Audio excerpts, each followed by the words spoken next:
So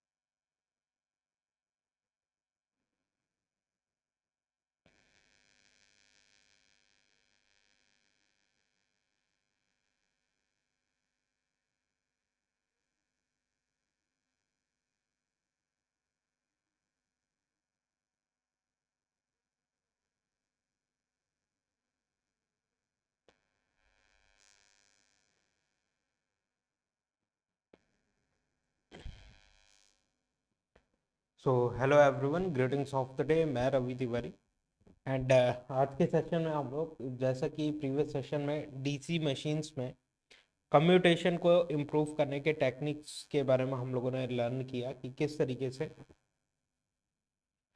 resistance commutation and brush shift और Interpol's का concept था, वो ओवरऑल डिस्कशन किया। आज के सेशन में डीसी मशीन्स के टॉपिक को फर्दर नेक्स्ट हम लोग मूव करते हैं, राइट फॉरवर्ड कॉन्सेप्ट्स देखते हैं। सेशन स्टार्ट करने से पहले कुछ बेसिक इंट्रोडक्शन कि हम लोग गेट एकेडमी के चैनल पे हैं। आरआरबी जेई 2024 में जैसे कि 7,900 पोस्ट हैं, एक अच्छी अपॉर्चुनिटी है। एंड गेट एकेडमी का ऑनलाइन जो टेस्ट सीरीज है उसमें अगर आप कूपन कोड यूज़ करते हैं एनरोलमेंट के टाइम पे GOTSY, तो आप ग्रेट डिस्काउंट अवेल कर सकते हैं।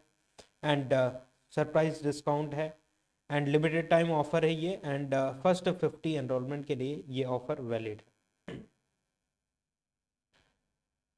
आरआरबी जेई 2024 में 7,900 प्लस पोस्ट है। गेट एकेडमी का कोर्स CBT 2 499 में अवेलेबल है। और अगर आप CBT 1 में भी इंटरेस्ट रखते हैं तो CBT 1 एंड CBT 2 दोनों एनरोल करना चाहते हैं, जैसे कि 24 का जो रिक्रूटमेंट आया था उसका CBT 1 का एग्जामिनेशन ओवर हो चुका है। तो आने वाले अपकमिंग एग्जामिनेशन के लिए अगर आप प्रिपेयर करना चाह रहे हैं तो आप CBT 1 प्लस CBT 2 दोनों में एनरोल कर सकते हैं in just 777 rupees, in just 777 rupees, right.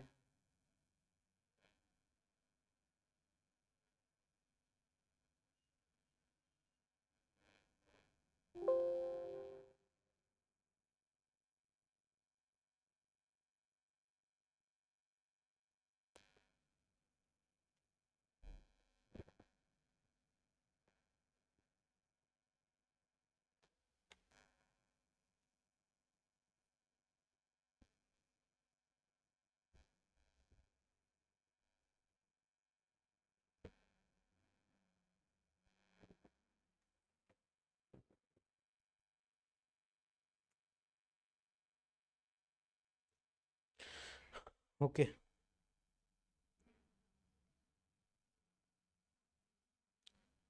Gate 26 का कोर्स 2,222 में, 27 का कोर्स 3,333 में एंड 28 का कोर्स 5,555 में अवेलेबल है। गेट एकेडमी के कुछ और भी कोर्सेस हैं, जैसे RRB जेई SSC जेई 777 में, कैंपस रिक्रूटमेंट ट्रेनिंग प्रोग्राम 777 में, ऑल स्टेट AE एग्जामिनेशन 777 में, smart course and dopamine 555 combo 1,111 में, ESC नॉन टेक्निकल जो कि UPSC का एग्जामिनेशन होता है, इंजीनियरिंग सर्विसेज एग्जामिनेशन, जिसके नॉन टेक्निकल पार्ट में project management, ICT, engineering, drawing, इस तरीके के सब्जेक्ट्स होते हैं, इन्वायरमेंटल साइंस, वो आपको 777 में नॉन टेक्निकल पोर्शन जितना भी है सब्जेक्ट आपको प्रोवाइड किया जाएगा। एंड गेट के subject wise and combo courses भी अवेलेबल है कि इंडिविजुअल बेसिस पे अगर आप इन सब्जेक्ट्स में एनरोल करना चाहें तो आप कर सकते हैं, जैसे कि network power system, electrical machine power, electronic control system, signal system, electrical measurement and measuring instrument, digital electronics, EMT, AE, analogue electronics and microprocessor, right. तो इन सब्जेक्ट में इंडिविजुअल बेसिस पे आप चाहें तो एनरोल कर सकते हैं।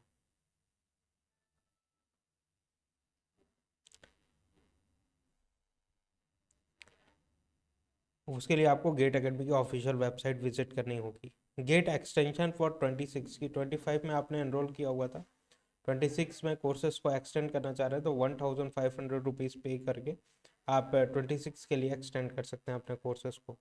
यूपीपीएससी एई का जो एग्जामिनेशन है जिसमें गैजेटेड ऑफिसर का पोस्ट है एंड प्रीलिम्स प्लस मेंस का जो सिलेबस है वो आपको 1111 में प्रोवाइड किया जाएगा। इस बार के प्रीलिम्स में इंजीनियरिंग एप्टीट्यूड के सेक्शन में 22 नए सब्जेक्ट्स ऐड हुए हैं, जैसे कि project management, ICT, environmental science, green energy, basics of measurement and instrumentation. Common to all branches है ये सारे सब्जेक्ट्स, जो कि आपको इन्हीं 1111 में सारे के सारे लेक्चर्स प्रोवाइड किए जाएंगे। प्रीलिम्स और मेंस के टेक्निकल और नॉन टेक्निकल सिलेबस में जितने भी सब्जेक्ट मेंशन है वो सारे के सारे सब्जेक्ट्स आपको 1111 में प्रोवाइड किए जाएंगे। Online test series details for GATE 25 की इलेक्ट्रिकल इंजीनियरिंग का जो टेस्ट है जिसमें topic wise 28 test, subject wise 12 test, subject wise advance level के 12 test, multiple subject test 14, full and mock test for GATE examination 10। Total number of test 76 है और इसकी price just 333 है। Total number of test 76 test आपको provide किए जाएंगे, जो कि आपकी टेक्निकल एबिलिटी को और भी ज़्यादा एनहांस करेंगे। जनरल एप्टीट्यूड गेट के एग्जाम में एक इम्पॉर्टेंट रोल प्ले करता है, जो कि 13 से 15 मार्क्स का कवरेज रखता है। तो गेट एकेडमी की टीम एक एप्टीट्यूड ई बुक लॉन्च की हुई है जिसमें ये सारे टॉपिक्स अवेलेबल है, जैसे numerical ability, logical reasoning, verbal ability, special aptitude. Total number of pages है इस बुक में 521 है और ये एक ई बुक है, not a physical form. QR code आपके स्क्रीन के सामने, इस क्यूआर कोड को अगर आप स्कैन करते हैं तो एप्टीट्यूड ई बुक तक आप पहुंच जाएंगे, जिसकी प्राइस 222 है, plus GST available on Google e books. Links description में भी अवेलेबल है, उस लिंक में क्लिक करके आप डायरेक्टली इस बुक तक पहुंच सकते हैं एंड इस बुक के फ्री सैम्पल्स डाउनलोड करके देख सकते हैं कि ये बुक किस वे में ऑर्गेनाइज की गई है, राइट। एंड इस बुक की खास बात यह है कि topic wise previous 15 years GATE question with detail solution इसमें अवेलेबल है। SSC JE electrical engineering prepare करने के लिए एक ई बुक गेट एकेडमी की टीम लॉन्च की हुई है, जो कि India first subject wise and year wise e book है for SSC JE paper 1 electrical engineering, और ये प्ले स्टोर में अवेलेबल है।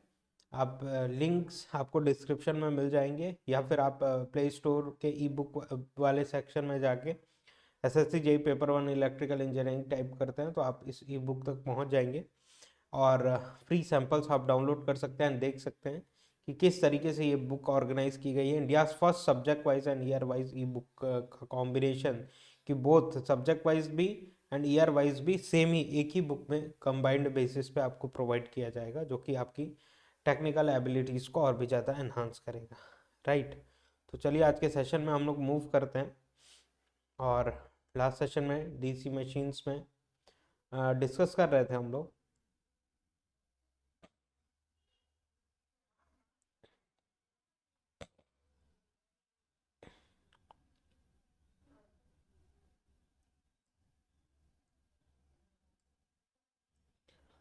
मेथड्स टू इम्प्रूव कम्प्यूटेशंस के बारे में।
तो आज के सेशन में हम लोग factors affecting the terminal voltages के बारे में बात करेंगे। कौन कौन से फैक्टर हैं जिनके कारण डीसी मशीन्स का टर्मिनल वोल्टेज अफेक्ट होता है।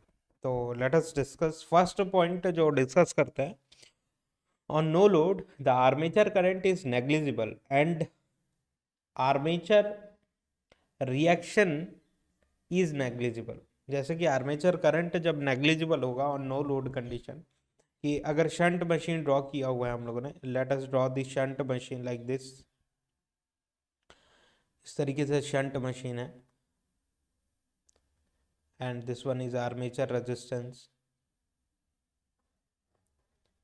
तो यहाँ पे जो जनरेटेड वोल्टेज होगा वो ईजी होता है and this one is R A. और यहाँ से जो करंट फ्लो करेगा this is I A armature current, और इसका कुछ पोर्शन आपका आई एस एच जाता है एंड कुछ पोर्शन लोड पे जाएगा। नो लोड के कंडीशन में जब लोड कनेक्टेड नहीं है तो लोड करंट क्या होगी, जीरो होगी। तो जितना भी आर्मेचर करंट डेवलप हो रहा है वो सारा का सारा फील्ड वाइंडिंग में जाएगा। जैसे कि आपको पता है फील्ड वाइंडिंग का रेजिस्टेंस हाई होता है, जिसके कारण ISH की वैल्यू लेस होती है and large number of turns provided है, तो स्मॉल करंट से भी सिग्निफिकेंट फ्लक्स क्रिएट किया जा सकता है। तो ये करंट क्या रिक्वायरमेंट क्या है, वेरी स्मॉल होने के कारण यहाँ से जो करंट फ्लो होती हुई जाएगी नो लोड के कंडीशन में, आर्मेचर करंट वेरी स्मॉल होगी। आर्मेचर करंट को हम लोग नेग्लिजिबल कंसिडर कर सकते हैं। तो ध्यान देते हैं कि N और S पोल्स रखे हुए हैं एंड बीच में आपका आर्मेचर रखा हुआ है, रोटर पार्ट। तो N to S flux lines जा रही हैं और आर्मेचर कंडक्टर्स में वोल्टेज का डेवलपमेंट हो रहा है, बिकॉज प्राइम मूवर के थ्रू हम लोग इस आर्मेचर को रोटेट करा रहे हैं, रोटर वाले पार्ट को रोटेट करा रहे हैं। तो इनमें वोल्टेजेस, क्योंकि फ्लक्स लाइंस N2S जा रही हैं एंड ये जो कंडक्टर्स है आर्मेचर कंडक्टर वो change in magnetic flux lines experience करेंगे, जिनके कारण यहाँ पे वोल्टेजेस का डेवलपमेंट होगा। अब इस वोल्टेजेस के कारण करंट जो फ्लो करेगा armature current very negligible current होगा, क्योंकि सर्क्यूटरी एक तरफ से क्लोज्ड है लेकिन शंट करंट का रिक्वायरमेंट वेरी लेस होता है। इसलिए आर्मेचर करंट की वैल्यू नो लोड के कंडीशन में, क्योंकि लोड नहीं है, बहुत स्मॉल करंट फ्लो करेगा। तो आर्मेचर कंडक्टर में वेरी स्मॉल करंट फ्लो करेगा, तो आर्मेचर फ्लक्स जो होंगे वो वेरी वीक होंगे, राइट, जो कि मेन फील्ड फ्लक्स को उतना ज़्यादा डिस्टर्ब नहीं करेंगे या डिस्टॉर्टेड नहीं करेंगे, जिसके कारण आर्मेचर रिएक्शन भी क्या होगा, नेग्लिजिबल होगा। कि मेन फील्ड फ्लक्स का आर्मेचर फ्लक्स के साथ इंटरेक्शन को ही हम लोग आर्मेचर रिएक्शन बोलते हैं। तो it is negligible on no load condition.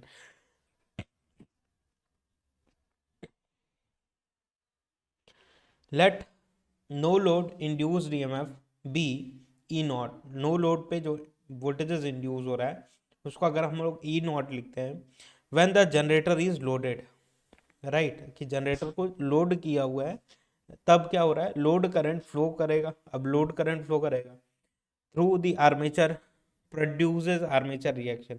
अब जब लोड करंट पिक्चर में आएगा तो आर्मेचर करंट भी स्ट्रांग हो जाएगा, क्योंकि लोड कनेक्ट किया, लोड करंट फ्लो करना चालू किया, तो आर्मेचर करंट भी स्ट्रांग होना पड़ेगा, क्योंकि लोड करंट को सेटिस्फाई करवाना है। तो आर्मेचर करंट जब स्ट्रांग होगा तो आर्मेचर कंडक्टर्स में वोल्टेजेस थे, अब करंट भी फ्लो कर रहा है और जो कि स्ट्रांग करंट फ्लो कर रहा है, तो आर्मेचर फ्लक्स क्या होगा, स्ट्रॉन्ग फ्लक्स लाइंस क्रिएट होंगी जो कि मीन फील्ड फ्लक्स के साथ इंटरेक्शन करेंगी और नेट फ्लक्स पैटर्न को चेंज करेंगी, मतलब कि आर्मेचर रिएक्शन होगा। When the generator is loaded, load current flows through the armature, produce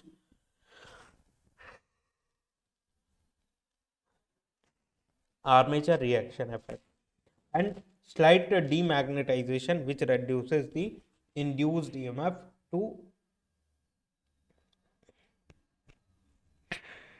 EG, right। अब क्या हो रहा है कि because of the loaded condition net flux pattern change हो गया आर्मेचर रिएक्शन के कारण। ये trailing pole tips of the generator में फ्लक्स डेंसिटी हाई हो गई एंड लीडिंग पोल टिप्स में कम देखने के लिए मिल रही है, ट्रेलिंग में हाई देखने के लिए मिल रही है, जिसके कारण अगर हम लोगों ने डिस्कस किया था कि ट्रेलिंग पोल टिप्स में जितना फ्लक्स डेंसिटी इंक्रीज हो रही है उतना ही सेम रिडक्शन यहाँ पे हो रहा है लीडिंग पोल टिप्स में। तो हम लोग कहेंगे कि नेट फ्लक्स रेड्यूस नहीं हुई है, कोई डीमैग्नेटाइजेशन नहीं हुआ है, लेकिन ऑब्जर्वेशन में क्या मिला कि because of the iron because of the iron used in magnetic field poles, अगर फ्लक्स डेंसिटी आयरन में इंक्रीज हो जाती है तो due to the saturation of iron कि फ्लक्स उतनी ज़्यादा इंक्रीज नहीं हो पाती है जितना ज़्यादा लीडिंग पोल टिप्स में रिडक्शन देखने के लिए मिला है, तो स्लाइट डीमैग्नेटाइजेशन होता है due to the saturation of iron, right, ये डिस्कस किया था। Slight demagnetisation which reduces the induced EMF to EG। तो अब क्या होगा, due to the armature reaction effect on loaded condition, no load के कंडीशन में जो इंड्यूस्ड ईएमएफ था वो ई नॉट था, लोडेड कंडीशन में अब क्या होगा, ई नॉट में से ईजी माइनस करेंगे तो ये जो वैल्यू मिलेगी वो होगी armature reaction drop due to demagnetisation, कि कितना रिडक्शन देखने के लिए मिला आर्मेचर रिएक्शन के कारण। तो वो क्या होगा, नो लोड का induced EMF minus loaded condition में जितना आपको ईएमएफ मिल रहा है, तो दोनों के बीच का जो डिफरेंस आएगा वही तो आर्मेचर रिएक्शन ड्रॉप होगा, राइट। कि नो लोड के कंडीशन में वोल्टेजेस ज़्यादा देखने के लिए मिल रहा था, लोडेड कंडीशन में फ्लक्स पर पोल रेड्यूस हो गया due to the saturation of iron, slight demagnetisation होने की वजह से, राइट, वोल्टेजेस कम हो गया। तो कितना कम हुआ वो कैसे पता चलेगा, ई नॉट माइनस ई जी से पता चलेगा, और वही जो डिफरेंस होगा वही armature reaction drop due to demagnetisation होगा। सेकेंड पॉइंट डिस्कस करते हैं, there is armature resistance drop, there is armature resistance drop which increases with load, further reduces Eg to V, right, कि अब आपका जब आर्मेचर करंट फ्लो कर रहा है तो आर्मेचर रेजिस्टेंस भी हम लोगों ने सर्क्यूटरी में इंट्रोड्यूस करके रखा हुआ है कि आर्मेचर कंडक्टर्स जो होंगे कंडक्टर ही हैं, जितने भी इलेक्ट्रिकल कंडक्टर हैं उनका कुछ ना कुछ रेजिस्टेंस होता है, तो वो आर्मेचर रेजिस्टेंस में करंट फ्लो करने के कारण एक ड्रॉप होगा, तो उस ड्रॉप को भी डिडक्ट करेंगे हम लोग, right. There is armature resistance drop which increases with load, कि लोड जैसे जैसे इंक्रीज करेगा आई ए आर ए ड्रॉप वैसे वैसे इंक्रीज होगा, लोड इंक्रीज होगा तो आर्मेचर करंट इंक्रीज होगा, आई ए जब इंक्रीज होगा तो I A R A drop भी इंक्रीज होगा, राइट। तो वो ड्रॉप लोड के साथ साथ इंक्रीज होगा, that further reduces Eg to V। अब Eg तक रिडक्शन हुआ था, Eg से V में आ गया। In a separately excited generator there are only above two drops, separately excited generator में एक आर्मेचर रिएक्शन ड्रॉप होगा एंड एक IARA ड्रॉप होगा, ये दो ड्रॉप्स देखने के लिए मिलेंगे। In self excited shunt generator an addition voltage drop occurs, एक एडिशनल वोल्टेज ड्रॉप अकर होगा।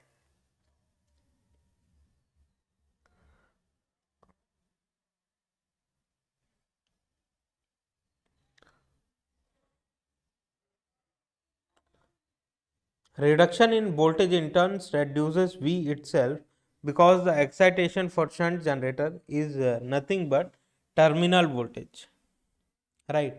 शंट जनरेटर में क्या होगा, अब इस इन सब के कारण जब नेट वोल्टेजेस, ध्यान देते हैं इस तरीके से सर्क्यूटरी हम लोग ड्रॉ कर लेते हैं पहले, ब्यूटीफुल सर्किट,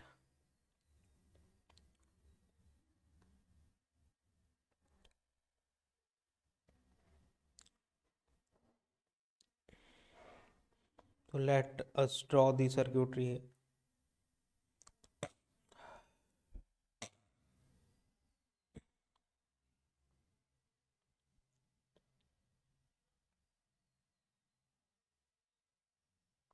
ये शंट जनरेटर है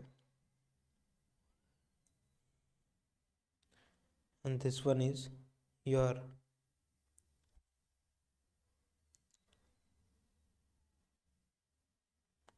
shunt generator and this one is armature resistance and ये load current, ये ISH and this one is IA। तो नो लोड के कंडीशन में यहाँ का वोल्टेज क्या होता है, ई नॉट, कि जब लोड नहीं कनेक्ट किया हुआ है तो ये वोल्टेज ई नॉट देखने के लिए मिलता है। अब जब लोड कनेक्ट कर दिया हम लोगों ने, लोड कनेक्ट करने की वजह से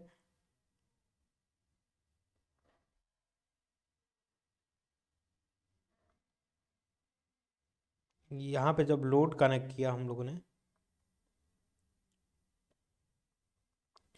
तो सर्क्यूटरी कैसे हो गई, क्लोज हो गई, सर्क्यूटरी क्लोज हो गई, लोड करंट फ्लो करना चालू किया, लोड करंट फ्लो करना चालू किया तो आर्मेचर करंट भी स्ट्रांग हुआ, आर्मेचर करंट स्ट्रांग हुआ तो IaRa ड्रॉप होगा यहाँ पे, राइट। तो IaRa ड्रॉप देखने के लिए मिलेगा, IaRa drop.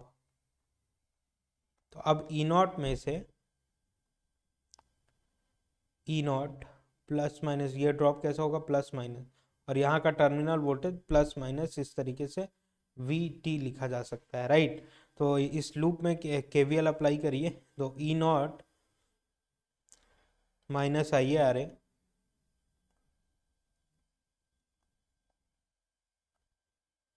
Minus brush contact drop and all, right, is equal to VT, is equal to VT, right. तो जिसके कारण E naught sorry IaRa drop जैसे जैसे इंक्रीज होगा, टर्मिनल वोल्टेज क्या होगा, रेड्यूस होगा, क्योंकि यहाँ पे नेगेटिव इंडिकेटेड है, मतलब एक दूसरे के इन्वर्स रिलेशन में है ये दोनों। तो IaRa ड्रॉप जैसे जैसे इंक्रीज होगा, टर्मिनल वोल्टेज रेड्यूस होगा। अगर यहाँ पे टर्मिनल वोल्टेज रेड्यूस होता है तो अगेन ISH भी रेड्यूस हो जाएगा, क्योंकि ISH इज इक्वल टू क्या होता है, let us draw here, ISH is equal to VT divided by RSH, right. तो VT के रेड्यूस होने से ISH भी रेड्यूस होगा, ISH रेड्यूस होगा, ऑपरेटिंग फ्लक्स रेड्यूस होंगी, ऑपरेटिंग फ्लक्स रेड्यूस होंगी तो ई नॉट रेड्यूस होगा। तो अगेन जो है ये प्रोसेस देखने के लिए मिलेगा सेल्फ एक्साइटेड जनरेटर में, जबकि सेपरेटली एक्साइटेड जनरेटर्स में ये इफेक्ट नहीं देखने के लिए मिलेगा, क्योंकि वहाँ पे जो ऑपरेटिंग फील्ड होती है, शंटेड फील्ड सॉरी जो ऑपरेटिंग फील्ड फ्लक्स लाइंस होती है, उसके लिए सेपरेट DC सोर्स इंजेक्ट करके रखते हैं, टर्मिनल वोल्टेज से उसका लेना देना नहीं होता है। तो there is a armature resistance drop which increases the load, further reduces Eg to V. In a separately excited generator, there are only two drops, armature reaction drop and IaRa drop. In a self-excited shunt generator, an addition voltage drop occurs due to the reduction of terminal voltage. Reduction in voltage V in turn reduces V itself, because the excitation for shunt generator is nothing but terminal voltage. Excitation for the shunt generator is nothing but terminal voltage. अब characteristic के बारे में discuss करते हैं। Characteristic, तो यहाँ पे आपको इस टॉपिक की क्लैरिटी मिलेगी। तो कैरेक्टरिस्टिक की नीड क्या है, it is needed to study the suitability of generator in practical applications, की कौन से एप्लीकेशन में किस तरीके का जनरेटर यूज करें, वो हम लोगों को कैरेक्टरिस्टिक से ही समझ में आता है, right. As a operating engineer भी और एज अ कंज्यूमर भी, कि अगर आप एक फैन लेने जाते हैं मार्केट में, तो आपको ये आइडिया होना चाहिए कि किस टॉर्क पे कितनी स्पीड ये फैन प्रोड्यूस करेगा, मतलब कि रेगुलेटर अगर 1 पे रखें हम लोग तो कितनी स्पीड से रोटेट करेगा, रेगुलेटर 2 पे रखें तो स्पीड फैन की कितनी होगी, ये सब आइडिया होना चाहिए ना, कि कौन से फैन की स्पीड कितनी तक हो सकती है, जिससे हम लोगों को हवा लगेगा कि नहीं लगेगा, इन कंज्यूमर्स लैंग्वेज, राइट। तो उसके लिए उसको क्या देखना पड़ेगा, कंज्यूमर्स को कैरेक्टरिस्टिक देखना पड़ेगा, कि कैरेक्टरिस्टिक इंपॉर्टेंट है वहाँ पे। और एज अ ऑपरेटिंग इंजीनियर भी अगर आप मशीन को ऑपरेट करा रहे हैं तो वहाँ पे भी कैरेक्टरिस्टिक इंपॉर्टेंट है, कि इसके मशीन्स में कितने वोल्टेज पे कितना करंट वगैरह ये प्रोड्यूस कर रही है, जनरेटर काइंड ऑफ, राइट। अगर जनरेटर की बारे में हम लोग डिस्कस कर रहे हैं तो किस वोल्टेज पे कितना करंट प्रोड्यूस कर रही है, तो कैरेक्टरिस्टिक इंपॉर्टेंट है, इसलिए हम लोग कैरेक्टरिस्टिक की अंडरस्टैंडिंग बिल्डअप करते हैं।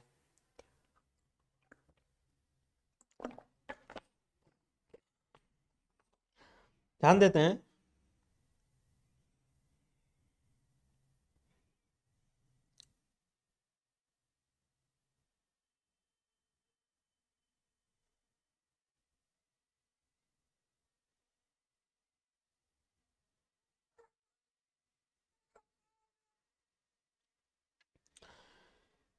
देखिए कैरेक्टरिस्टिक नो लोड के कंडीशन में भी होती है और लोडेड कंडीशन में भी होती है, राइट।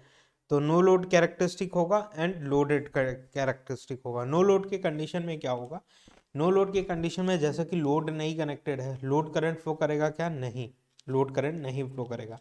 तो नो लोड के कंडीशन में वोल्टेज क्या था, ई नॉट था, आपके आर्मेचर में जो वोल्टेज जनरेटेड वोल्टेज था वो ई नॉट था, ई नॉट वर्सेस आई एफ की, और करंट क्या देखने के लिए मिलेगा, फील्ड करंट ही केवल फ्लो करेगा, क्योंकि आर्मेचर करंट जितना भी डेवलप होगा अगर शंट मशीन में बात करें तो वो डायरेक्टली फील्ड में जाएगा।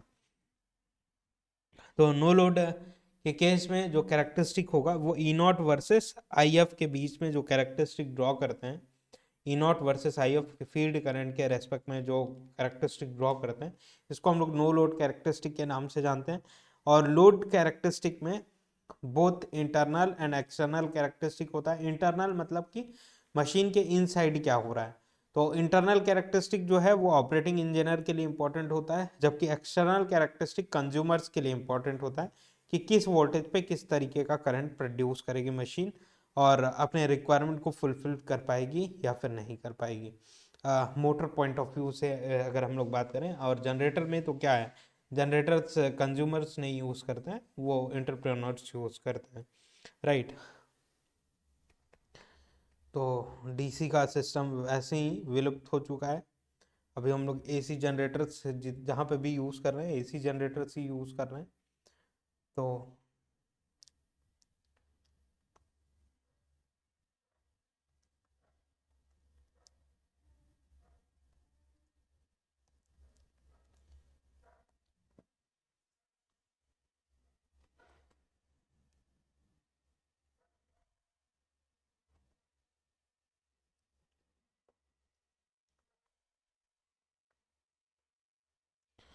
तो लोड कैरेक्टरिस्टिक में internal characteristic and external characteristic आएगा। Internal characteristic in the sense कि मशीन के इनसाइड क्या हो रहा है, इनसाइड जो जनरेटेड वोल्टेज है अगर इस तरीके से मशीन ड्रॉ करें हम लोग,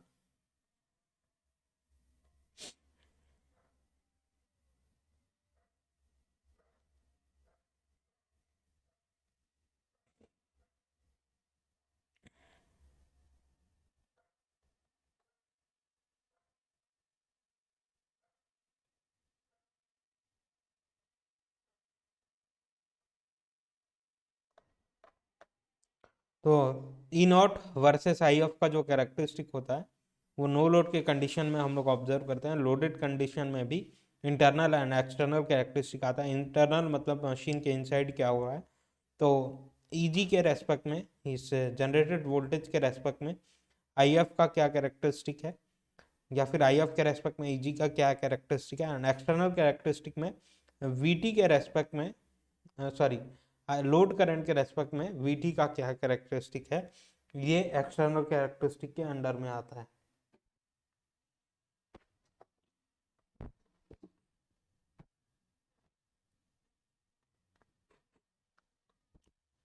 होप यू अंडरस्टैंड। तो ये एक्सटर्नल कैरेक्टरिस्टिक के अंडर में आता है। It is basically variation of terminal voltage with load, variation of terminal voltage with load. तो सेपरेटली एक्साइटेड जनरेटर्स में सबसे पहले हम लोग बात करें, तो सेपरेटली एक्साइटेड जनरेटर्स में जो अपनी फील्ड वाइंडिंग होती है वो सेपरेट डीसी एक्साइटेशन सोर्स लगा के रखते हैं हम लोग, सेपरेटली कंट्रोल ओवर फ्लक्स कि करंट की वैल्यू वीडीसी अगर आप बढ़ा दिए करंट की वैल्यू बढ़ेगी, ऑपरेटिंग फ्लक्स स्ट्रॉन्गर होगी, राइट। तो नो कमर्शियल एप्लीकेशंस होता है इनका, क्योंकि यहाँ पे बिगेस्ट ड्रॉबैक ये है, डिसएडवांटेज ये है कि DC generator point of view से अगर आप इसका यूज़ करना चाह रहे हैं तो in order to get DC we have to provide DC, right. DC as a input हम लोगों को प्रोवाइड करना पड़ेगा, तब जाके डीसी वोल्टेज आउटपुट हम लोगों को मिलेगा। तो ये इसका ड्रॉबैक है। नो कमर्शियल एप्लीकेशन होता है since it is needed extra voltage source which cost cost increases, economically good नहीं है ये, राइट। तो इनका कैरेक्टरिस्टिक अगर हम लोग ड्रॉ करें, सेपरेटली एक्साइटेड जनरेटर्स कैसे होते हैं, कुछ इस तरीके से कॉन्फ़िगरेशन होता है इसका।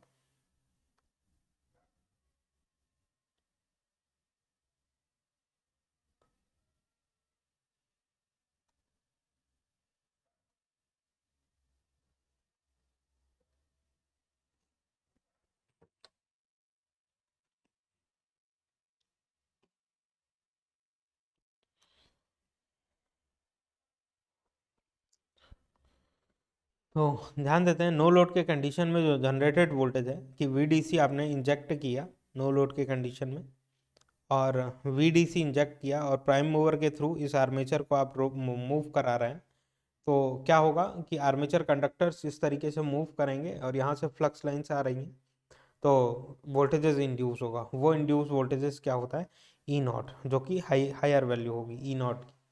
देखिए ई नॉट की 1 volt, 2 volt, 5 volt, 10 volt, 20 volt, 40 volt, 50 volt suppose करता है, राइट। तो ये ई नॉट की वैल्यू हुई, ये वोल्टेज के रेस्पेक्ट में करंट को ड्रॉ कर रहे हैं हम लोग, वोल्टेज के रेस्पेक्ट में करंट को ड्रॉ कर रहे हैं। तो लोड करंट क्या होगा, लोड करंट, आर्मेचर करंट ही क्या होगा, इस तरीके से आर्मेचर करंट ही लोड करंट होगा, राइट। तो आर्मेचर करंट या लोड करंट के रेस्पेक्ट में अगर हम लोग ड्रॉ करें कि लोड जैसे जैसे इंक्रीज होगा, लोड जैसे जैसे इंक्रीज होगा, लोड का इंक्रीज होना मतलब कि equivalent resistance across the terminals का रेड्यूस होना, करंट का इंक्रीज होना, लोड करंट का इंक्रीज होना, कि लोड इंक्रीज होगा तो ओवरऑल पैरेलली लोड कनेक्ट होते जाएंगे, जिससे equivalent R load equivalent reduce होगा। इसके रेड्यूस होने से क्या होगा, लोड करंट या आर्मेचर करंट जो होगा which is equal to V T divided terminal voltage divided by R equivalent. तो ये जब रेड्यूस होगा तो लोड करंट क्या होगा, इंक्रीज होगा। लोड करंट इंक्रीज होगा मतलब आर्मेचर करंट भी इंक्रीज होगा, क्योंकि दोनों सेम है सेपरेटली एक्साइटेड जनरेटर्स में, राइट, दोनों सेम है। नाउ कि अब क्या होगा जब दोनों सेम है, तो यहाँ पे एक रेजिस्टेंस इंक्लूडेड रहता है, आर्मेचर रेजिस्टेंस। अब यहाँ पे केवीएल अगर आप लिखते हैं तो ई नॉट माइनस, ये प्लस माइनस ऐसा रहता है ई नॉट, और प्लस माइनस सॉरी प्लस यहाँ पे होगा, माइनस यहाँ पे ड्रॉप क्रिएट करेगा, एंड दिस टर्मिनल वोल्टेजेस की पोलैरिटी इस तरीके से होगी। तो लूप में अगर आप इक्वेशन लिखते हैं तो minus I A R A minus brush contact drop, right, ये ब्रशेस में भी ड्रॉप होता है, and minus V T which can be written as equal to V T terminal voltage. तो ई नॉट में ई नॉट वाली line कौन सी आई हुई थी, ये वाली लाइन ई नॉट की लाइन है, ये वाली लाइन ई नॉट की लाइन है, ये जो आपको ऐसे देखने के लिए मिल रही है, this line is E not, right. E not में जैसे जैसे लोड इंक्रीज होगा आर्मेचर करंट इंक्रीज होगा, आर्मेचर करंट इंक्रीज होगा तो टर्मिनल वोल्टेजेस क्या मिलेगा, क्योंकि ये दोनों इन्वर्स रिलेशन में है, यहाँ पे देखिए माइनस साइन है, इसके इंक्रीज होने से टर्मिनल वोल्टेज क्या मिलेगा, कम मिलेगा, टर्मिनल वोल्टेज कम मिलेगा।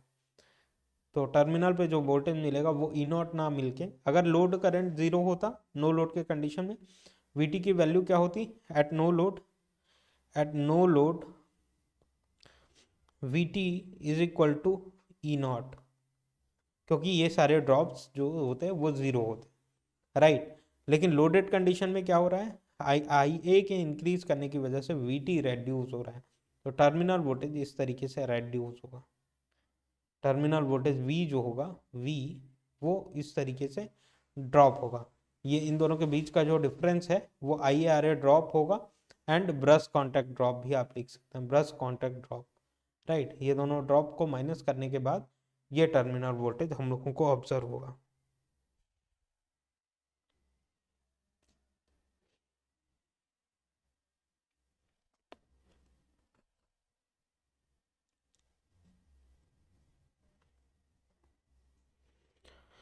तो लोड के इंक्रीज होने से जैसे जैसे load current I A increase हो रहा है, वैसे वैसे आई आर ए ड्रॉप क्या हो रहा है वो भी देखिए इंक्रीज हो रहा है, इंक्रीज होता जा रहा है, आई आर ए ड्रॉप इंक्रीज होता जा रहा है, ठीक, क्योंकि आर्मेचर करंट जब इंक्रीज होगा तो आई आर ए ड्रॉप इस तरीके से इंक्रीज होता चला जाएगा, राइट।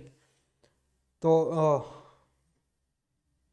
ये कैरेक्टरिस्टिक थोड़ी सी ये वाली लाइन ऊपर लिखी हुई है, ये सपोज करिए ये जो डॉटेड लाइन है वो स्ट्रेट ड्रॉ किया हुआ है हम लोगों ने, एंड ये ई नॉट वाला पॉइंट है जो कि कांस्टेंट होता है इस तरीके से, एंड आप जैसे जैसे लोड कनेक्ट करेंगे तो आपका ड्रॉप होगा, आर्मेचर रिएक्शन ड्रॉप होगा, राइट, आर्मेचर रिएक्शन ड्रॉप, तो Eg मिलेगा, एंड Eg में से IaRa and brush contact drop minus करें तो V मिलेगा। एप्लीकेशंस क्या है सेपरेटली एक्साइटेड जनरेटर के?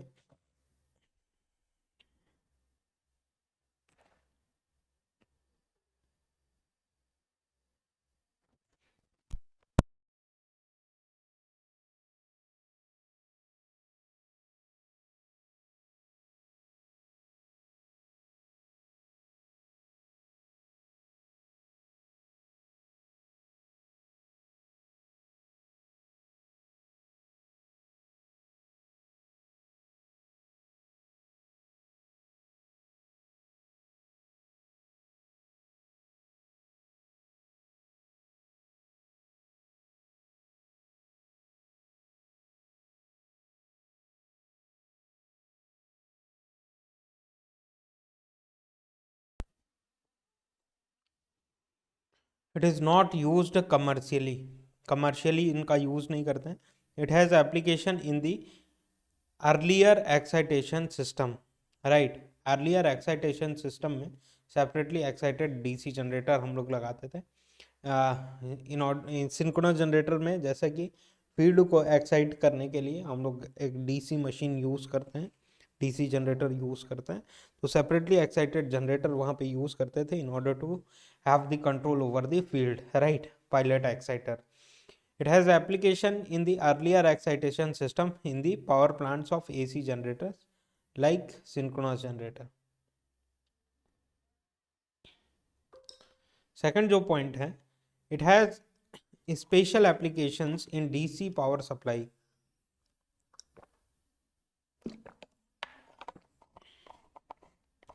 It has special applications in DC power supply in aircrafts, ship, etc.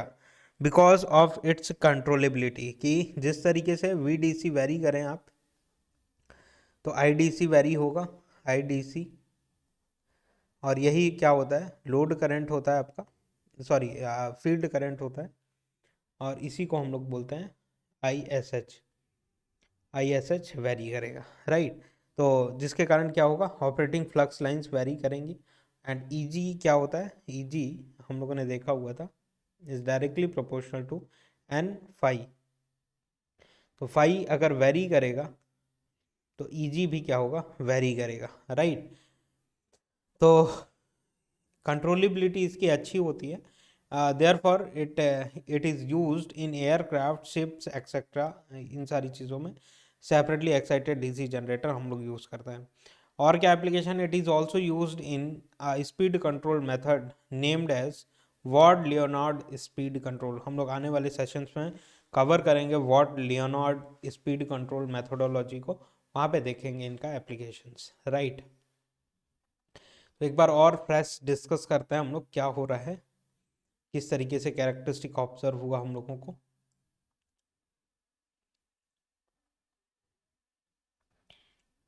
तो let us draw separately excited generator first,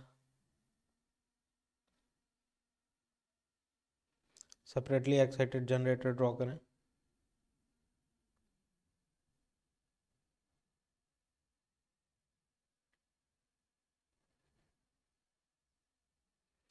यहाँ पे सप्लाई दिया हुआ है एक्सटर्नल VDC, राइट, जिसके कारण यहाँ पे करंट जो मिलेगा वो ISH डायरेक्टली लिखते हैं हम लोग, राइट, या फिर हम लोग इसको ISH ना लिख के IF लिखते हैं, which is better,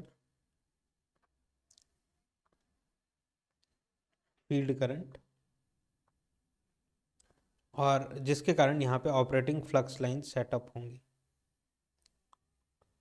pi F. यहाँ पे आपका आर्मेचर होता है,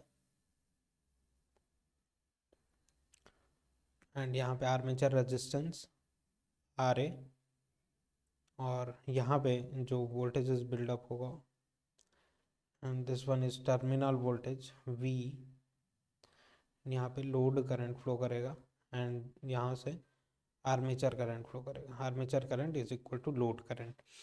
तो कैरेक्टरिस्टिक इसका ड्रॉ किया हम लोगों ने, एट नो लोड कंडीशन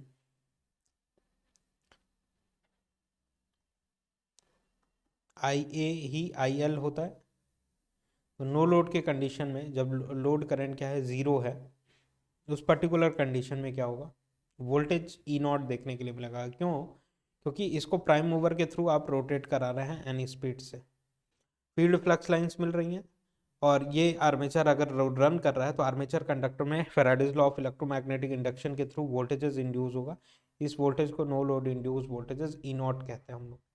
तो ई नॉट जो होगा वो ऐसा होगा, this is E not, this is E not, right. अब क्या हो रहा है कि जैसे ही लोड कनेक्ट किया हम लोगों ने, जैसे ही लोड कनेक्ट किया,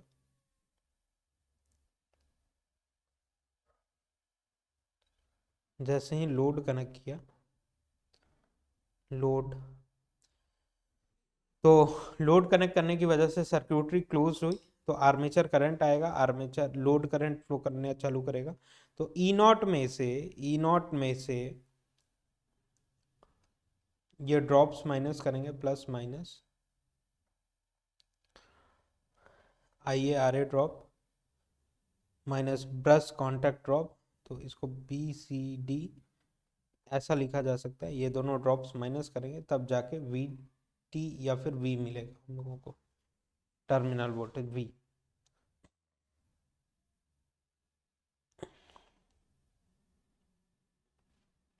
टर्मिनल वोल्टेज वी मिलेगा, राइट, टर्मिनल वोल्टेज वी मिलेगा, राइट। तो ई नॉट में से ये सारे ड्रॉप्स माइनस करें तो अब जाके वी मिलेगा हम लोगों को। तो वी चाहिए तो ये ड्रॉप्स को ई नॉट में से माइनस करना पड़ेगा। और आई ए आर ए ड्रॉप क्या होता है, और ब्रश कॉन्टैक्ट ड्रॉप, जिस तरीके से करंट इंक्रीज होता चला जाएगा तो आई ए आर ए और ब्रश कॉन्टैक्ट ड्रॉप इंक्रीज होते चले जाएंगे। This is I A R A and B C D, drop है ये, ड्रॉप। तो इस वाली लाइन में से I R A drop minus करें तब जाके हम लोगों को ये जो इन दोनों के बीच का डिफरेंस है वो आई ए आर ए ड्रॉप है, I A R A drop and brush contact drop भी आप लिख सकते हैं, नो इशू। तो ये जो वोल्टेज मिलेगा हम लोगों को, ये ई जी मिलेगा, E G, right, sorry V मिलेगा, V, terminal voltage we,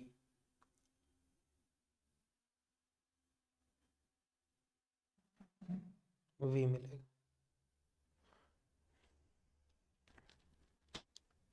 just a second.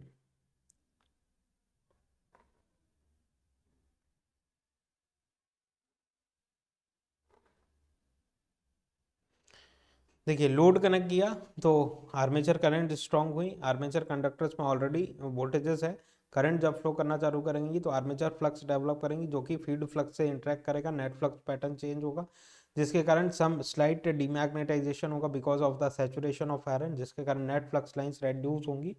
तो नेट फ्लक्स लाइंस के रिडक्शन के कारण नेट इंड्यूस वोल्टेजेस भी रेड्यूस होगा। तो ई नॉट की जगह पे लोडेड कंडीशन में जो वोल्टेज मिलेगा हम लोगों को वो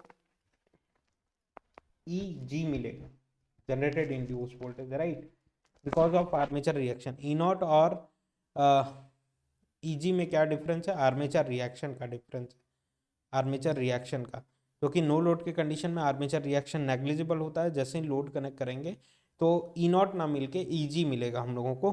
तो दोनों के बीच का डिफरेंस जो होता है वो आर्मेचर रिएक्शन ड्रॉप होता है, आर्मेचर रिएक्शन ड्रॉप,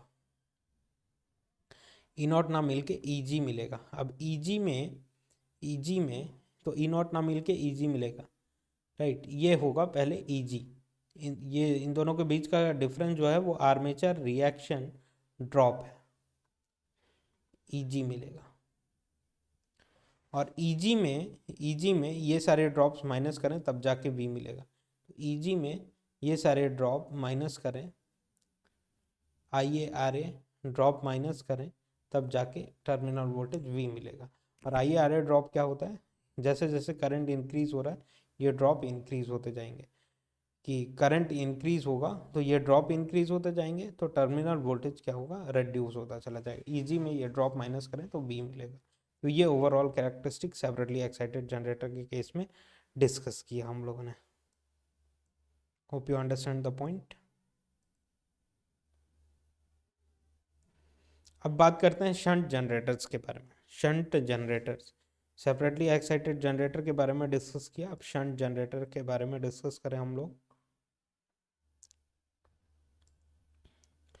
तो शंट जनरेटर में क्या होता है, up to rated load the reduction in voltage will be within permissible limits.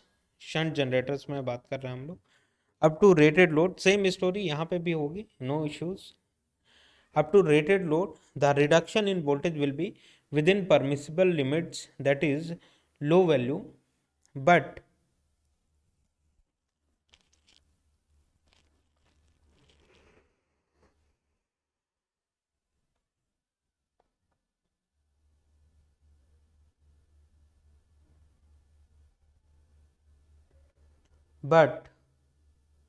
beyond rated value, as the load increases, reduction in V in turns reduces V, and the characteristic curve will fall drastically.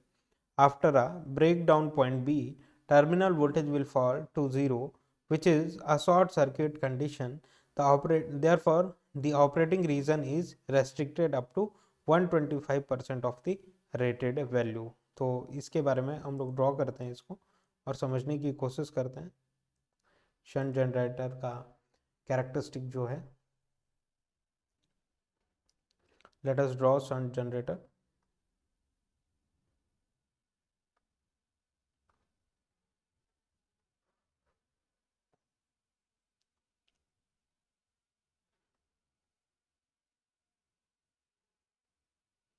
तो shunt generator में कैसा होता है, ये खुद ऐसा होता है, कोई सेपरेट फील्ड नहीं प्रोवाइड करता हम लोग, इसी में अटैच्ड फील्ड प्रोवाइड करता है। यहाँ पे जो रेजिस्टेंस होता है वो आर ए होता है, as you already know, armature resistance, and this one is V. यहाँ पे लोड करंट फ्लो करेगा, एंड यहाँ पे आर्मेचर करंट फ्लो करेगा, एंड यहाँ पे शंट करंट या फिर फील्ड करंट कह सकते हैं वो फ्लो करेगा, एंड जिसके कारण यहाँ पे फ्लक्स लाइंस क्रिएट होगा, field flux lines, right. And इस प्राइम मूवर को हम लोग प्राइम मूवर के हेल्प इस आर्मेचर को प्राइम मूवर के हेल्प से एन स्पीड से रोटेट करा रहे हैं। तो ध्यान दीजिएगा, at no load condition, at no load के कंडीशन में क्या होगा, जब लोड कनेक्टेड नहीं है, आई एल की वैल्यू 0 होगी, आई एल 0 हो, एंड आई ए की वैल्यू जो भी आर्मेचर करंट आएगा वो is approximately equal to I S H ही होगा, आई एस एच। और जैसे कि आपको मालूम है कि आई एस एच की वैल्यू लेस होती है तो आर्मेचर करंट भी कम देखने के लिए मिलेगा, तो आर्मेचर रिएक्शन क्या होगा, नेग्लिजिबल, आर्मेचर रिएक्शन नेग्लिजिबल होगा, negligible, right. Therefore at no load जो जनरेटेड वोल्टेज है वो ई नॉट होगा, जनरेटेड वोल्टेज ई नॉट होगा। आर्मेचर रिएक्शन हो नहीं रहा है लोडेड नो लोड के कंडीशन में, लेकिन एट लोडेड कंडीशन क्या हो रहा है, एट लोडेड कंडीशन क्या ऑब्जर्व होगा, एट लोड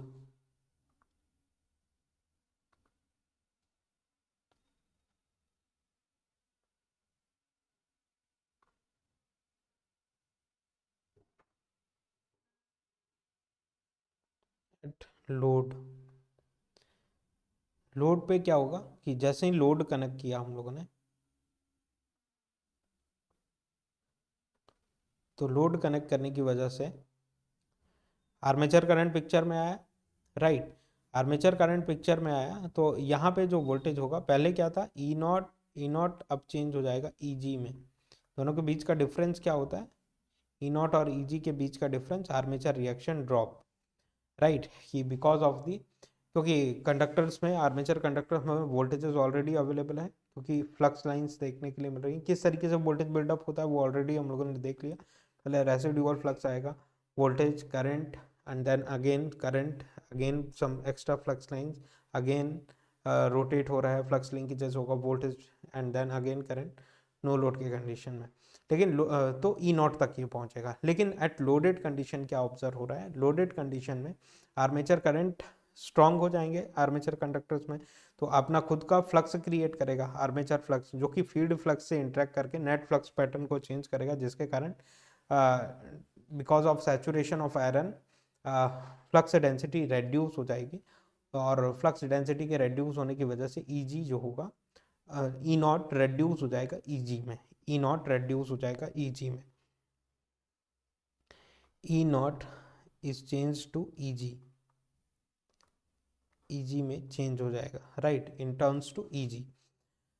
अब क्या हो रहा है कि फर्दर अगर आप लोड इंक्रीज करते जा रहे हैं, तो लोड का इंक्रीज होना मतलब कि लोड इंक्रीज होगा तो equivalent resistance across the terminals load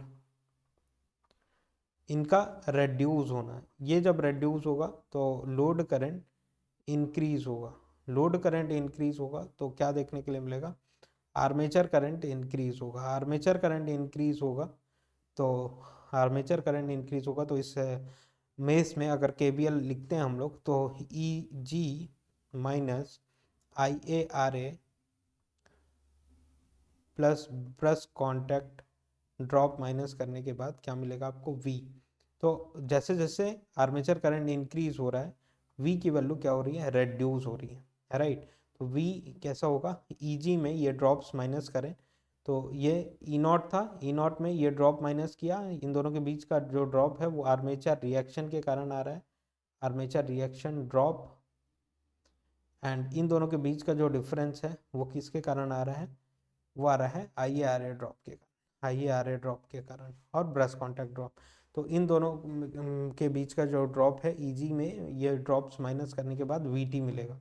अब ये up to 125% of the rated condition तक ये ऐसा प्रोसेस रिडक्शन का देखने के लिए मिलेगा। लेकिन जब लोड आप इंक्रीज करते जा रहे हैं, इंक्रीज करते जा रहे हैं और मशीन की कैपेसिटी खत्म हो गई है, कि सपोज करिए आप बाइसिकल डिराइव बाइसिकल राइड कर रहे हैं और क्या हो रहा है कि आपके बैक कैरियर में कोई बैठा नहीं हुआ है, तो आप नो लोड के कंडीशन में हाईली स्पीड पे रन करेंगे, बाइसिकल मूव करेगी थोड़ा सा एफर्ट लगाने पे, राइट। लेकिन अब आपके बैक कैरियर में एक फ्रेंड आपके आके बैठ गया तो आपको ज़्यादा एफर्ट लगाना पड़ेगा, ज़्यादा effort in order to maintain the same speed, right.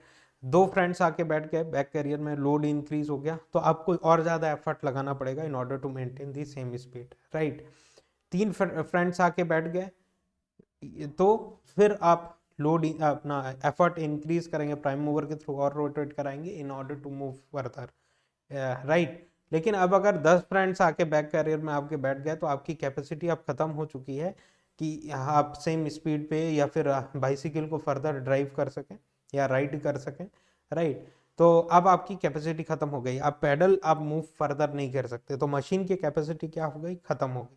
Load इतना इंक्रीज हो गया 125% से अबव रेटेड लोड के लिए, रेटेड लोड के लिए जब लोड बहुत ज़्यादा इंक्रीज हो जाएगा तो आर्मेचर लोड करंट क्या हो जाएगा, सॉरी ये ओवरऑल लोड के इंक्रीज करने से लोड रजिस्टर क्या होता है, रेड्यूस होता है, तो लोड करंट इंक्रीज हो जाएगा, लोड करंट इंक्रीज हो जाएगा तो क्या ऑब्जर्वेशन होगा, लोड करंट अगर बहुत ज़्यादा हाई हो गया तो आर्मेचर करंट बहुत ज़्यादा स्ट्रांग हो जाएगा, तो टर्मिनल वोल्टेजेस बहुत ज़्यादा कम देखने के लिए मिलेगा। जब टर्मिनल वोल्टेजेस बहुत ज़्यादा कम देखने के लिए मिलेगा तो टर्मिनल वोल्टेज के रेड्यूस होने से IF या ISH लिखे हम लोग, लेट मी राइट, ISH की वैल्यू क्या होगी, is equals to V divided by RSH होती है। तो ये अगर बहुत ज़्यादा रेड्यूस हो गया तो ISH की वैल्यू बहुत ज़्यादा कम हो जाएगी, ISH कम हो जाएगा, ISH कम हो जाएगा तो फील्ड फ्लक्स लाइन जो होती पाई वो रेड्यूस हो जाएंगी, फील्ड फ्लक्स लाइंस रेड्यूस हो जाएंगी, तो जनरेटेड वोल्टेजेस जो मिल रहा था is directly proportional to N phi होता है, तो फ्लक्स के रेड्यूस होने से जनरेटेड वोल्टेजेस रेड्यूस हो जाएगा। तो जब जनरेटेड वोल्टेजेस रेड्यूस हो जाएगा तो आपको पता है कि जनरेटेड वोल्टेजेस में से ड्रॉप्स माइनस करने के बाद V मिलता है, V मिलता है, राइट। तो ये V और EG डायरेक्टली प्रोपोर्शनल है, ये रेड्यूस हो जाएगा तो ये फर्दर रेड्यूस हो जाएगा, ये क्यूमुलेटिव इफेक्ट देखने के लिए मिलेगा ड्रास्टिकली लो हो जाएगा वोल्टेजेस, टर्मिनल वोल्टेजेस, राइट। तो 125% से ज़्यादा लोडिंग हम लोग नहीं प्रोवाइड कर सकते, ओवर रेटेड में इसको वर्क नहीं करा सकते हैं शंट मशीन को या फिर सेल्फ एक्साइटेड मशीन्स को। तो देखिए ये रिडक्शन ईजी से ये ड्रॉप IARA ड्रॉप डिडक्ट किया, तो ये कैरेक्टरिस्टिक ऐसा देखने के लिए मिल रहा है। ये कब तक देखने के लिए मिलेगा? 120, ये लोड है ना, 125% of the rated load condition तक। लेकिन उसके बाद क्या होगा? ये कर्व ड्रास्टिकली स्लो डाउन होगा, ड्रास्टिकली स्लो डाउन होगा। और क्योंकि यहाँ पे शॉर्ट सर्किट ऑब्जर्व हो रहा है, आपको ध्यान दीजिएगा, लोड आपने इतना ज़्यादा इंक्रीज कर दिया है कि ये लोड रजिस्टर रेड्यूस हो गया बहुत ज़्यादा, मतलब कि ये as a short circuit behave करेगा, एज अ शॉर्ट सर्क्यूट। और शॉर्ट सर्क्यूट के केस में वोल्टेजेस क्या मिलेगा टर्मिनल्स पे? ज़ीरो। वोल्टेजेस क्या मिलेगा एट शॉर्ट सर्क्यूट? ज़ीरो मिलेगा आपको वोल्टेज। शॉर्ट सर्क्यूट के ड्यूरेशन में वोल्टेजेस ज़ीरो मिलता है टर्मिनल्स पे। Hope you understand my point. तो ये वोल्टेज रेड्यूस होके ड्रास्टिकली, टर्मिनल वोल्टेज का मैग्नीट्यूड कितना हुआ? यहाँ पे मैग्नीट्यूड 0 है, यहाँ पे 10 वोल्ट है, यहाँ पे 20 वोल्ट है, यहाँ पे 50 volt, something like that, right. तो ये वोल्टेजेस रेड्यूस होके 0 वोल्ट पे मिलेगा। तो वही स्टोरी लिखी हुई है। Up to rated load the reduction in voltage will be within permissible limits, that is low value. But beyond rated value कि 125% से अबव कंडीशन में लोड करें, मशीन की कैपेसिटी खत्म हो जाती है, value the load increases, reduction in voltage in turns reduces voltage, voltage में रिडक्शन देखने के लिए मिला, और जिसके कारण फील्ड वीक हुआ तो ईजी अगेन वीक हुआ, ईजी अगर वीक हुआ तो वी अगेन वीक होगा, right. In turns reduces V and the characteristic curve will fall drastically, after a breakdown point B. Terminal voltage will fall to 0, which is a short circuit condition. Terminal voltage 0 हो जाना मतलब कि short circuit हो जाना, और load register इतना increase हो गया है कि equivalent resistance across the terminals reduce होके शॉर्ट सर्क्यूट, जीरो रेजिस्टेंस मतलब कि short circuit, which is a short circuit condition. Therefore operating region is restricted up to 125% of the rated value, कि 125% से ज़्यादा आप लोड नहीं कनेक्ट कर सकते। ओके तो इनके एप्लीकेशन जो हैं शंट एक्साइटेड मशीन के, जो कि सेल्फ एक्साइटेड मशीन होती है, over 95% generators are self excited generators only. Shunt generators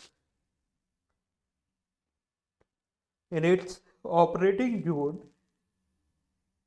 zone कितना है? 0 to 125% of the rated condition, right. In its operating zone can be used as DC voltage source, DC voltage source की terminal पे आपको क्या मिलेगा? DC voltage मिलेगा, तो DC voltage source की तरह यूज कर सकते हैं for small power ratings and exclusively for battery charging, battery वगैरह चार्ज करने के लिए डीसी सप्लाई की आवश्यकता होती है, तो वहाँ पे हम लोग self excited DC shunt generator use करते हैं। It is also used as pilot exciter in the earlier excitation system of alternator, कि अल्टरनेटर के एक्साइटेशन सिस्टम में, क्योंकि अल्टरनेटर की फील्ड वाइंडिंग जो कि सेलिन पोल मशीन या सिलेंड्रिकल मशीन में फील्ड वाइंडिंग को एक्साइटेशन प्रोवाइड करने के लिए हम लोग separately self excited shunt generator earlier stages में यूज करते थे। तो ये तो था कहानी आपके शंट जनरेटर के बारे में। अब नेक्स्ट हम लोग सीरीज जनरेटर्स के बारे में बात करेंगे, सीरीज जनरेटर्स के बारे में।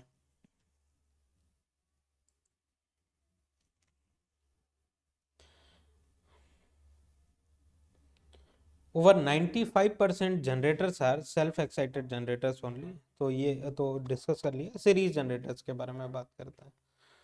तो let us draw series generator first.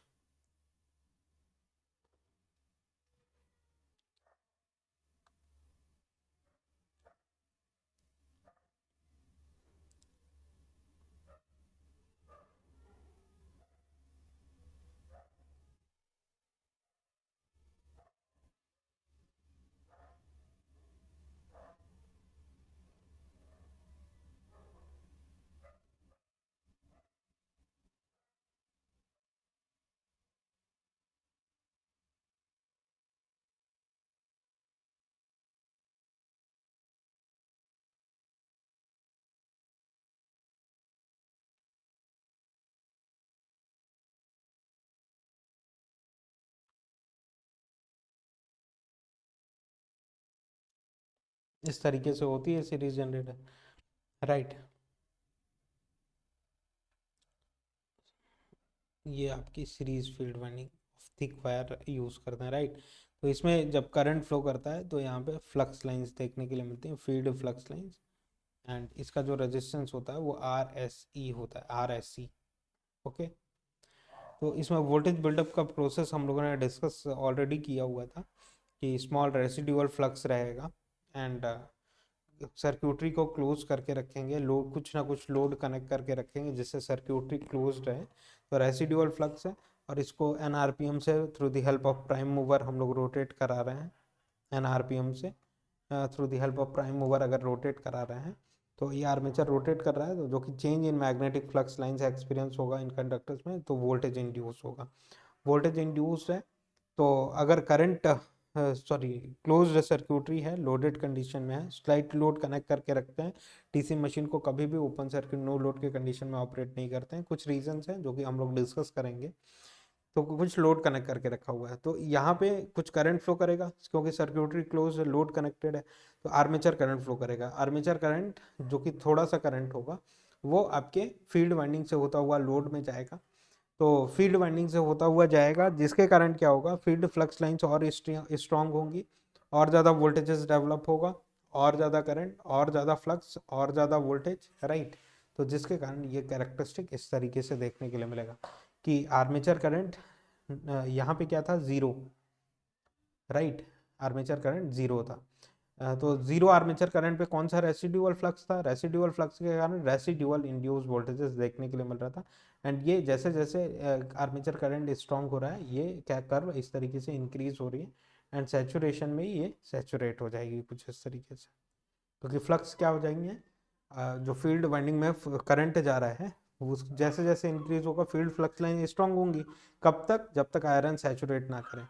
After the saturation of iron क्या हो जाएगा, करंट तो भले ही जा रही है लेकिन फर्दर फ्लक्स लाइंस नहीं देखने के लिए मिलेगी, क्योंकि कर्व जो नॉन लीनियरिटी का होता है, B H curve non linear होता है आयरन यूज करने की वजह से, और जितनी भी इलेक्ट्रिकल मशीन होती हैं वो नॉन लीनियर होती है। तो ये तो था नो लोड के कंडीशन में, right.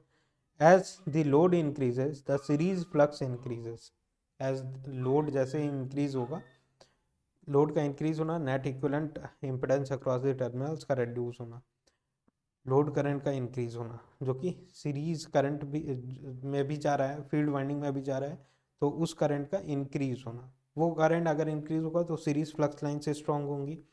The induced EMF and terminal voltage also increase, जब इंड्यूस्ड ईएमएफ इंक्रीज होगा तभी तो टर्मिनल वोल्टेज भी इंक्रीज होगा, राइट।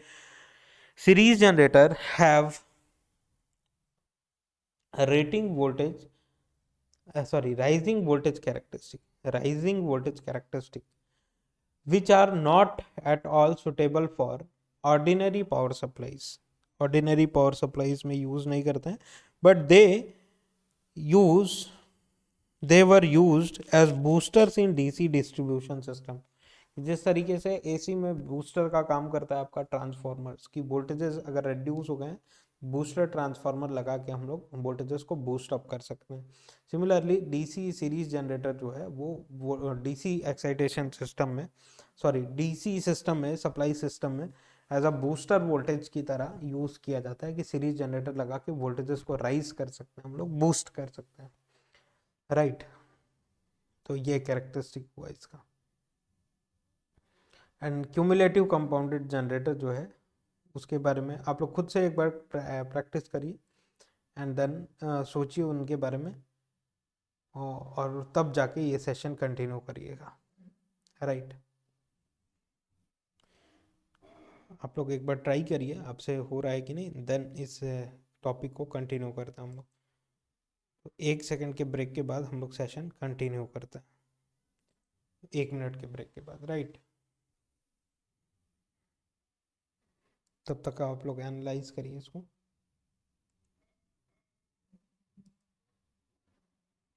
क्यूमुलेटिव कंपाउंडेड जनरेटर्स को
तो क्यूमुलेटिव कंपाउंडेड जनरेटर्स के बारे में बात करते हैं।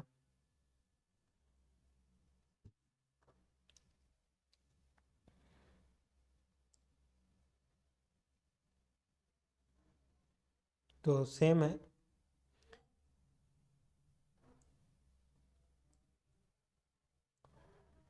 नो लोड कंडीशन में E naught voltage and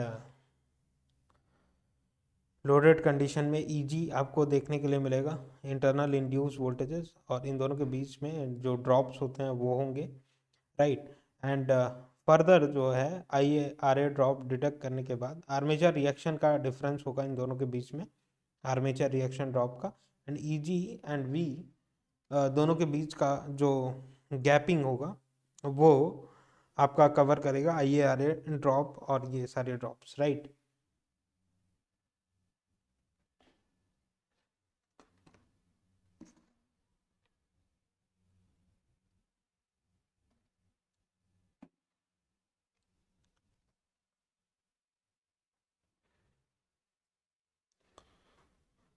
So it has better voltage characteristic than shunt and separately excited generator because its net flux increases with load due to series flux, right.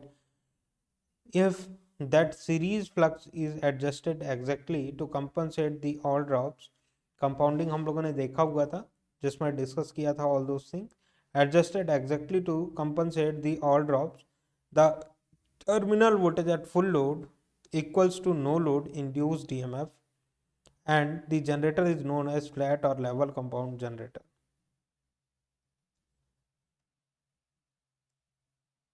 Cumulative compound generator draw करते हैं यहाँ पे।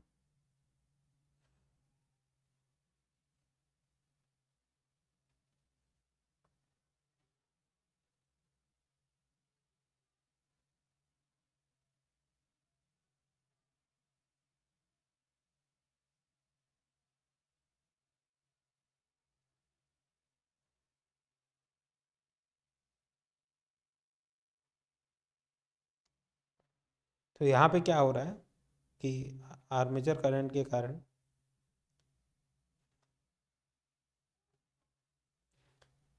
आपका phi H H भी मिलेगा and phi S सी भी मिलेगा। अब इनको एडजस्ट करके हम लोग ईजी को इंक्रीज कर सकते हैं, ईजी को इंक्रीज कर सकते हैं जिससे ये जो टर्मिनल वोल्टेज मिल रहा है कि E G minus drop is equal to V, right. तो लोड इंक्रीज होगा,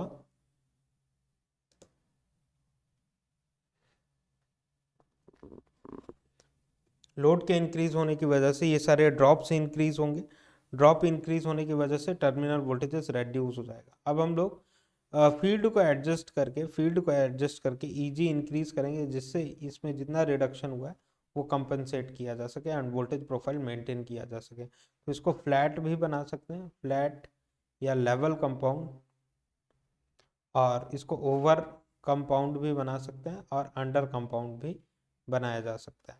तो वोल्टेज प्रोफाइल इसका बेटर होता है compare to series and shunt excited machine से, राइट।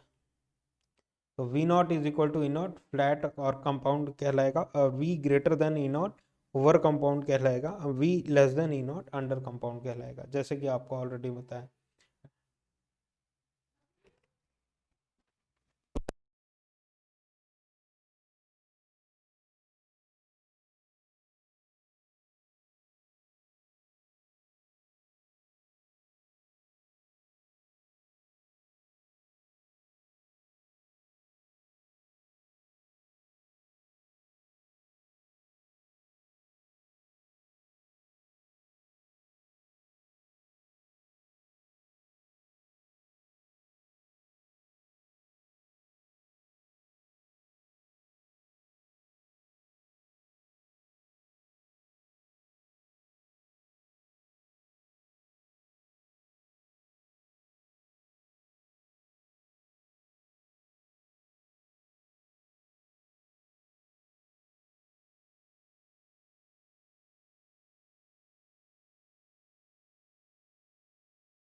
राइट। तो वोल्टेज प्रोफाइल इस तरीके से हम लोग चेंज कर सकते हैं। At rated load only, not everywhere, right. तो application at is widely manufactured generator because of wide range of application used for large power rating DC supplies में इनका यूज करेंगे। डिफरेंशियली तो इन दोनों का डिफरेंस जो है वो अभी हम लोग देखेंगे कि क्या एग्जैक्ट डिफरेंस देखने के लिए मिल रहा है शंट एंड क्यूमुलेटिव में एंड सीरीज में। It is widely manufactured generators because of wide range of application used पर large used for large power rating DC supplies।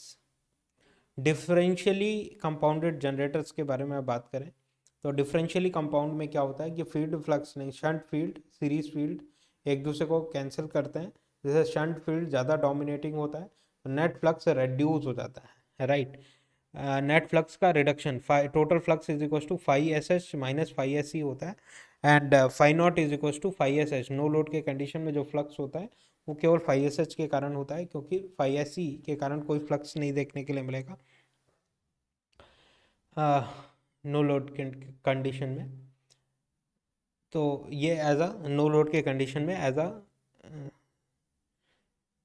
Shunt machine work करती है ये।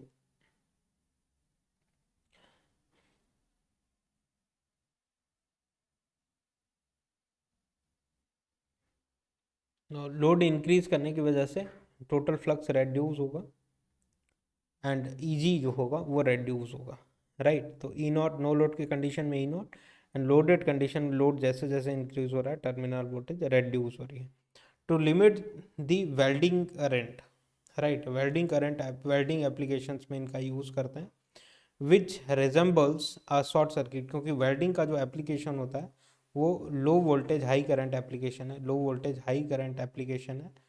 तो लो वोल्टेज के low voltage high current applications के लिए इनका यूज़ करते हैं हम लोग डिफरेंशियली कंपाउंडेड जनरेटर का which resembles a short circuit. Therefore, differentially compounded generators are used in arc welding। Differentially compound arc welding में यूज़ की जाती है। तो एमसीक्यू में आपको पूछ सकता है कि आर्क वेल्डिंग में कौन सा डीसी जनरेटर आप यूज़ करेंगे, तो डिफरेंशियली कंपाउंड जनरेटर्स आप यूज़ करेंगे। देखिए डिफरेंशियली कंपाउंडेड जनरेटर जो होती हैं वो कुछ इस तरीके से होती हैं, सेम फिनोमिना।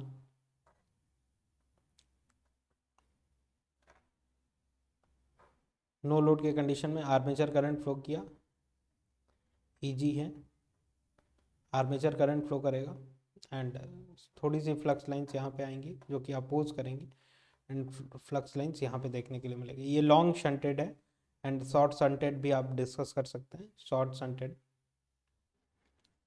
तो डिफरेंशियली कंपाउंडेड जनरेटर में एक दूसरे के फ्लक्स लाइन्स को कैंसिल करेंगी एंड ये फिनोमेना आपको देखने के लिए मिलेगा,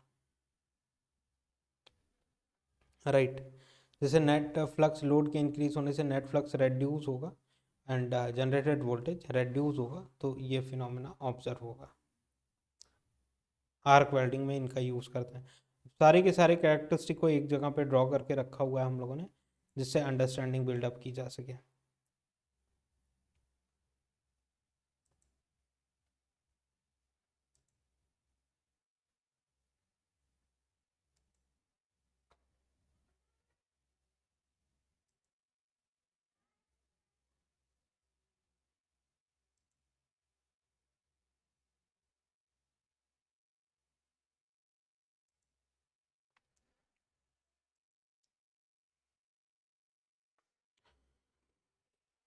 characteristic of all types of generator, all generators का कैरेक्टरिस्टिक है।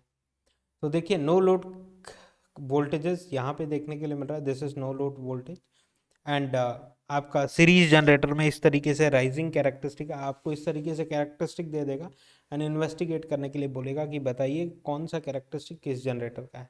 तो सीरीज जनरेटर का इस तरीके से राइजिंग कैरेक्टरिस्टिक है जो कि अलग से ही समझ में आ रहा है एंड डिफरेंशियल का ये वाला कैरेक्टरिस्टिक है जिसमें लोड इंक्रीज होने से नेट फ्लक्स लाइंस रेड्यूस होंगी, जिसके कारण अगर टोटल फ्लक्स लाइंस रेड्यूस होंगी phi S H minus phi S C, load के इंक्रीज होने से फाई टोटल फ्लक्स रेड्यूस होंगी क्योंकि एक दूसरे की फ्लक्स लाइन कैंसिल आउट होंगी। तो generated voltage is directly proportional to N phi होता है टोटल फ्लक्स के रेड्यूस होने से, ईजी रेड्यूस होगा। तो ईजी के रेड्यूस होने से E G minus drop is equal to V देखने के लिए मिलता है। तो ईजी के रेड्यूस होने से टर्मिनल वोल्टेज जो होगा वो रेड्यूस होगा। तो इस तरीके से ये जैसे जैसे लोड इंक्रीज हो रहा है वोल्टेजेस कम देखने के लिए मिल रहा है। इस ये डिफरेंशियली कंपाउंडेड का भी समझ में आ गया। तो सीरीज एंड डिफरेंशियली कंपाउंड तो अलग से ही समझ में आ गया, राइट। अब बात करते हैं शंट एक्साइटेड मशीन में। तो शंट एक्साइटेड मशीन में देखिएगा, शंट एक्साइटेड मशीन में इस तरीके से ई नॉट होगा, देन ई जी आएगा, ई जी में से I R A drop minus करेंगे तो शंट का कैरेक्टरिस्टिक आएगा जो कि इस तरीके से होगा 125% से अबव रेटेड कंडीशन में ये शॉर्ट सर्क्यूट को रीच करेगा, right. Terminal voltage drastically drop down होंगे, राइट। एंड क्यूमुलेटिव जनरेटर में ये ओवर कंपाउंडेड का केस है कि ई नॉट से ज़्यादा वोल्टेजेस, ये फ्लैट और लेवल कंपाउंडेड जनरेटर का केस है, एंड ये अंडर कंपाउंडेड जनरेटर का केस है, एंड ये बेसिक क्यूमुलेटिव जनरेटर का केस है, और ये सेपरेटली एक्साइटेड जनरेटर का केस है। सेपरेटली एक्साइटेड में शंट से अच्छा वोल्टेज प्रोफाइल होता है एंड क्यूमुलेटिव में उससे भी ज़्यादा अच्छा होता है, राइट। एंड ये शंट का केस है। तो सारे के सारे कैरेक्टरिस्टिक एक ही जगह पे ड्रॉ किए हैं जिससे हम लोग कंपैरिजन कर सकें। तो ये ईजी के रेस्पेक्ट में आई ए को ड्रॉ किया हुआ है या फिर आई एल को ड्रॉ किया हुआ है इस कैरेक्टरिस्टिक में। तो सारी की सारी चीज़ें यहाँ पे समझ में आ रहा है। नेक्स्ट सेशन में हम लोग वोल्टेज रेगुलेशन के बारे में बात करेंगे। आज के सेशन को यहीं पे एंड अप करते हैं हम लोग, राइट।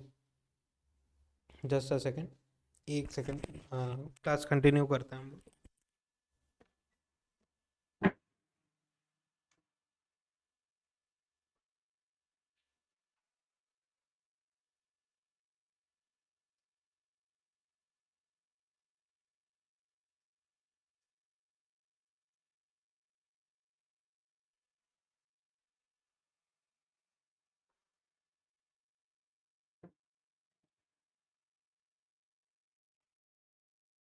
राइट, तो ये समझ में आया होगा आपको। पूरे के पूरे कैरेक्टरिस्टिक एक ही जगह पे ड्रॉन है।